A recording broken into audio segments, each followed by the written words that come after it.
Très bien, maintenant qu'on connaît les deux premiers ratios de l'analyse de la rentabilité, on va étudier un effet qui s'appelle l'effet de levier. Donc ça, l'effet de levier, en fait, ça va permettre de voir l'influence de la structure financière d'une entreprise sur sa rentabilité.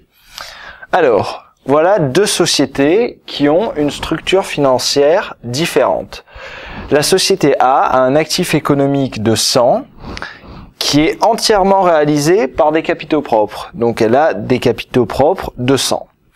La société B a un actif économique de 100 qui provient de 50 pour les capitaux propres et de 50 pour la dette financière nette. Donc les capitaux engagés sont ici de 50 en capitaux propres, de 50 en dette financière nette. La dette financière nette est donc une dette ici à 6% d'intérêt. Les deux sociétés, on va dire qu'elles ont le même compte de résultat. Donc leur résultat d'exploitation pour les deux est de 12. Leur taux d'IS, leur taux d'impôt sur les sociétés pour les deux est de 1/3, comme à l'exemple précédent. Et je vous rappelle que le résultat net, c'est le résultat d'exploitation moins les charges financières. Et ce résultat, vous lui enlevez le taux d'impôt.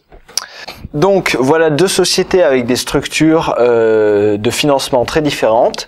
La première chose que je vais vous demander, c'est de calculer le premier ratio que je vous ai présenté, qui est le ROCE, Return on Capital Employed. Donc à vous de calculer le ROCE pour ces deux sociétés. Combien est-ce que vous trouvez ?